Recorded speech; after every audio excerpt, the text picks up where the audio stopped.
कार्तिक का महीना अब पूर्ण होने ही वाला है। 13, 14 और 15 नवंबर तक कार्तिक का महीना पूर्ण हो जाएगा और इन बचे हुए दिनों में कार्तिक माह की कुछ विशेष तिथियां आने वाली हैं।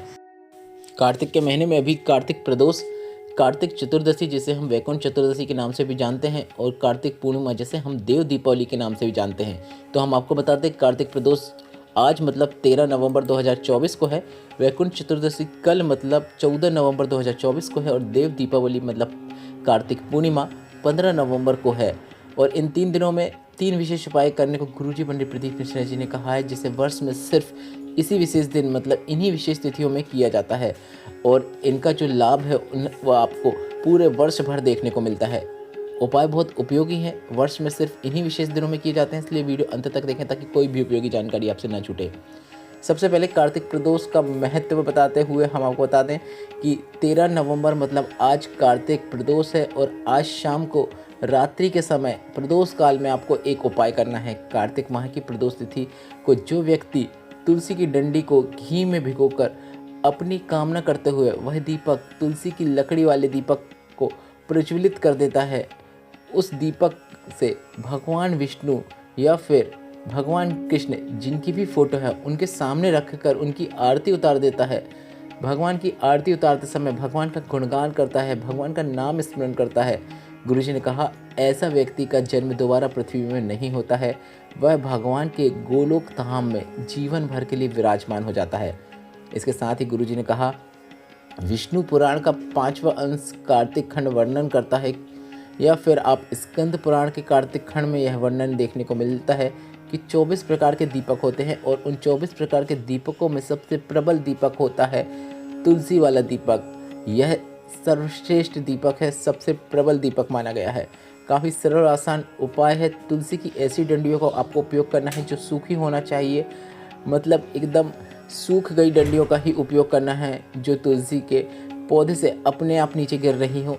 ऐसी डंडियों का उपयोग करते हुए आपको उसमें रुई लपेट लेना है, इसके बाद उसमें आपको घी लगा लेना है और यह दीपक आपको भगवान विष्णु या फिर भगवान कृष्ण की फ़ोटो के सामने प्रज्वलित कर देना है। यह दीपक आपको आज शाम को मतलब प्रदोष काल में प्रज्वलित करना है, अर्थात आप यह दीपक शाम को 5:35 से रात्रि के 7:30 बजे तक प्रज्वलित कर सकते हैं।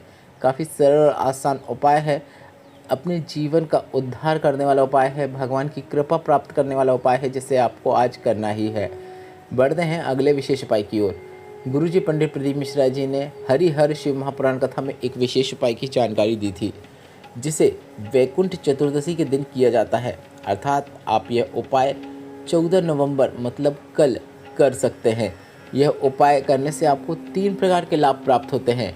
यह उपाय शाम के समय मतलब प्रदोष काल में किया जाता है। आपको भोलेनाथ की शिवलिंग पर एक बेलपत्र अर्पित करना है और भगवान विष्णु या फिर बाल गोपाल जो भी आपके घर में है उनके ऊपर एक तुलसी का पत्ता अर्पित करना है। ध्यान से सुनिएगा ताकि आपसे कोई गलती ना हो। वैकुंठ चतुर्दशी के दिन शाम के समय प्रदोष काल में भोलेनाथ की शिवलिंग पे आपको एक बेलपत्र अर्पित करना है। विष्णु भगवान या बाल गोपाल के ऊपर आपको एक तुलसी का पत्ता अर्पित करना है। अब बेलपत्र और तुलसी का पत्ता अर्पित करते समय आपको महादेव से और विष्णु भगवान से या फिर बाल गोपाल से अपनी मनोकामना बोल देना है। जो भी दिल की बात है वह बोल दीजिए, हरि और हर आपकी बात अवश्य सुनेंगे। अब रात को 11 बजे के बाद, अगर आप 11 बजे तक नहीं जाग सकते हैं तो रात्रि के 8 बजे के बाद आपको एक घी का दीपक प्रज्वलित करना है। यह दीपक आपको अपने घर के ही मंदिर में करना है प्रज्वलित, इसलिए आपको कहीं और बाहर जाने की आवश्यकता नहीं है। मतलब आप अपने घर में जहाँ पे पूजा पाठ करते हैं वहीं पर आपको यह दीपक प्रज्वलित करना है। उपाय भी आपको वहीं पे करना है। अब आपको एक घी का दीपक प्रज्वलित करना है। आप चाहो तो रात को 11 बजे के बाद कर सकते हैं। अगर उतनी देर तक आप नहीं जग सकते हैं तो आप रात्रि के 8 बजे के बाद भी कर सकते हैं। इस दीपक में आपको गोल बाती का उपयोग करना है। ध्यान से सुनिएगा इसके बाद आपको क्या करना है। दीपक प्रज्वलित करने के बाद आपको भोलेनाथ पर चढ़ी हुई बेलपत्र को उठाकर भगवान विष्णु के ऊपर अर्पित कर देना है। फिर बाल गोपाल पर जो आपने तुलसी का पत्ता अर्पित किया था उसे उठाकर भोलेनाथ को अर्पित कर देना है। बस इतना ही करना है, पर आपको कुछ बातों का विशेष ध्यान रखना है, इसलिए वीडियो को स्किप मत कीजिएगा। वीडियो अंत तक अवश्य देखें। भोलेनाथ पर चढ़ी हुई तुलसी और विष्णु भगवान पर चढ़ी हुई बेलपत्र को आपको सुबह 4 बजे या फिर 5 बजे तक ब्रह्म मुहूर्त में उठा लेना है। गुरुजी पंडित प्रदीप मिश्रा जी ने कहा, अगर आप सुबह 4 या 5 बजे तक बेलपत्र ना उठा पाओ तो आप रात्रि को ही आधा से 1 घंटे तक रखे रहने दें और उसके बाद आप उठा सकते हैं। मतलब अगर आपने 8 बजे या 9 बजे अर्पित किया है तो आप 1 घंटे बाद जब भी आपका समय होए उसके बाद आपको उन दोनों चीज़ों को उठा लेना है। अब इसे उठाकर आपको अपने पास संभाल कर रख लेना है। संभाल के रखने के लिए आप किसी भी डिब्बी में रख सकते हैं जिसमें शहद भरा हुआ हो। शहद से भरी हुई डिब्बी में आपको तुलसी को रख लेना है और तुलसी जो बेलपत्र है उसे शहद की डिब्बी में संभाल के रखने के साथ उसका क्या उपयोग करना है वह भी गुरुजी ने बताया है। अब यहाँ से आप यह समझ लीजिए कि घर में अगर कोई ऐसा बच्चा है जिसकी मानसिक स्थिति कमज़ोर है या फिर उसकी चित्त वृत्ति स्थिर नहीं है, बिस्तर में गंदगी करता है, तो उसे यह शहद चटाना शुरू करना है। उसकी चित्त वृत्ति स्थिर होगी, आपको लाभ जरूर देखने को मिलेगा। इसके साथ ही दूसरा जो लाभ है इस उपाय के अंतर्गत, अगर घर का कोई ऐसा सदस्य जो बुरी आदतों में जा रहा है, बुरी संगत में लिप्त हो रहा है, वैश्यावृत्ति में लिप्त हो रहा है या फिर अन्य स्त्री पर रुचि दिखा रहा है, घर में अपशब्द बोल रहा है, तो उसे भी आप यह शहद चटा सकते हैं। उसकी भी चित्तवृत्ति सही होती है और उसके व्यवहार में अंतर अवश्य देखने को मिलता है। अब यह उपाय आप अपने परिवार के किसी सदस्य के लिए कर सकते हैं या फिर किसी छोटे बच्चे के लिए कर सकते हैं या फिर घर में कोई अगर बीमार है तो उसे भी थोड़ा सा शहद चटा सकते हैं, आपको उससे भी लाभ देखने को अवश्य मिलेगा। अब यह उपाय आपको कब करना है आप समझ गए हैं। यह उपाय आपको 14 नवंबर वैकुंठ चतुर्दशी के दिन करना है।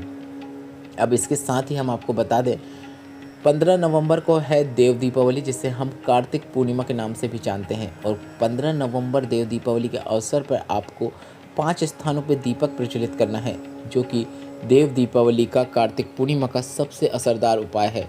ऐसा करने वाले के घर से माता लक्ष्मी कभी नहीं जाती हैं, घर पे वास करती हैं और वर्ष भर उसे कोई कमी देखने को नहीं मिलती है।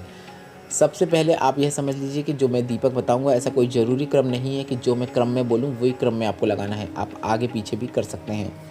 पहला दीपक आपको किसी वृक्ष के नीचे लगाना है। आप चाहो तो पीपल, बेलपत्र, आंवला, शमी पत्र, वट वृक्ष, इनमें से किसी भी एक वृक्ष के नीचे एक लंबी बाती का दीपक लगा सकते हैं। दूसरा दीपक आपको अपने तुलसी के क्यारे के पास लगाना है। तीसरा दीपक आपको नदी, तालाब या घाट में लगाना है।